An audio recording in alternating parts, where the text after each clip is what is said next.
शादी में आई चुड़ैल। अन्नपुर नाम के एक गांव में शादी चल रही होती है। वाह, मजा आ गया फूफा जी। शादी में क्या खाना बना है, बाराती तो उंगलियां चाटते रह जाएंगे। हाँ, तुमने सही कहा, पनीर की सब्जी का तो कोई जवाब ही नहीं।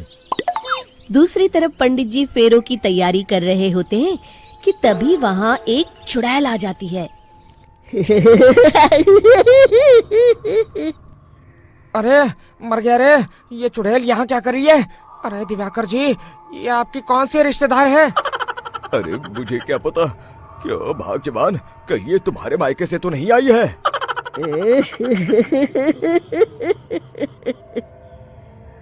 तुम लोगों की इस गांव में बारात लाने की हिम्मत कैसे हुई? मेरे रहते इस गांव में किसी की शादी नहीं हो सकती। अब तुम लोग देखो मैं क्या करती हूँ।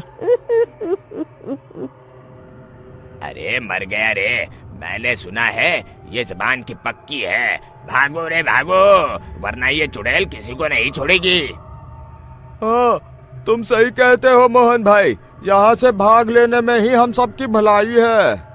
देखते ही देखते शादी के मंडप में भगदड़ मच जाती है और चुड़ैल सब कुछ उजाड़ कर रख देती है। फिर एक दिन मोहन की शादी तय हो जाती है। अरे भाई, अगले हफ्ते मेरी शादी तय हो गई है, लेकिन इस चुड़ैल की दहशत के मारे तो मेरे हाथ पैर कांप रहे हैं। अरे मोहन, तुम्हारा दिमाग तो खराब नहीं हो गया? तुम अपने साथ साथ हम सब गांव वालों को भी बलि का बकरा बनाना चाहते हो? उस चुड़ैल के रहते तुमने अपनी शादी के बारे में सोच भी कैसे लिया? देखो गोपाल, डर तो मुझे भी लग रहा है, लेकिन उस चुड़ैल के डर से मैं जिंदगी भर कुंवारा तो नहीं रह सकता। तभी वहाँ मोहन के होने वाले ससुर आ जाते हैं। अरे ससुर जी आप? देखो, अब तक मैं तुम्हारा ससुर बना नहीं हूँ और शायद बनूंगा भी नहीं। ये आप क्या कह रहे हैं? मैंने तो शादी का कोड भी सिलवा लिया है। मैं अपनी बेटी की शादी किसी अच्छे गांव में कराना चाहता हूँ। तुम्हारा गांव तो भूतिया गांव है। मैं तो क्या, अब तो कोई भी अपनी लड़की इस गांव वालों को नहीं देगा।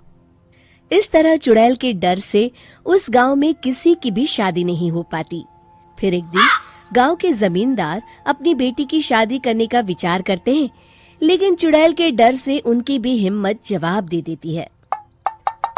अगर मेरी बेटी की शादी तय समय से नहीं हुई तो मेरी नाक कट जाएगी। मुझे कुछ करना ही होगा।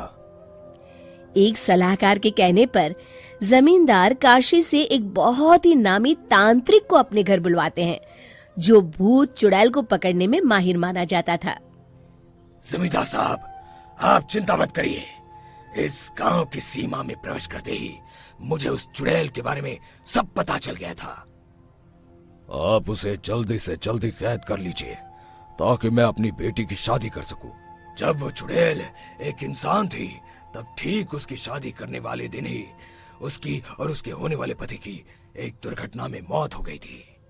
उसका होने वाला पति आज भी भूत बनकर जंगल में भटकता है। इसलिए जब तक चुड़ैल की शादी नहीं हो जाएगी, वो किसी और की भी शादी नहीं होने देगी। ये आप क्या कह रहे हैं? अगर वो भूत भी हमारे गांव में आ गया तब हमारा क्या होगा? ये आदमी बीच में बहुत बोलता है, इसे बाहर निकालो। उसके बाद तांत्रिक बताते हैं कि अगर उस भूत के साथ चुड़ैल की शादी करा दी जाए तो वो चुड़ैल हमेशा हमेशा के लिए उस गांव को छोड़कर चली जाएगी। जमींदार साहब, आप अपनी बेटी की शादी की तैयारी शुरू कर दीजिए। मैं कुछ गांव वालों को अपने साथ लेकर उस भूत को ढूंढने जंगल की ओर जाता हूँ। इस तरह जमींदार निश्चित होकर अपनी बेटी की शादी करवाने लगते हैं, लेकिन तभी वहाँ चुड़ैल आ जाती है। मैंने तुम गांव वालों को समझाया था ना कि इस गांव में कभी कोई शादी नहीं करेगा। लगता है तुम लोग मुझे हल्के में ले रहे हो।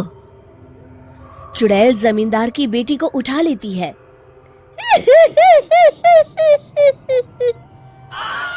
अब देखती हूँ बिना दुल्हन के तुम लोग शादी कैसे करोगे। मैं इसे अपने साथ ले जा रही हूँ। छोड़ मुझे, पिताजी, मुझे बचाइए।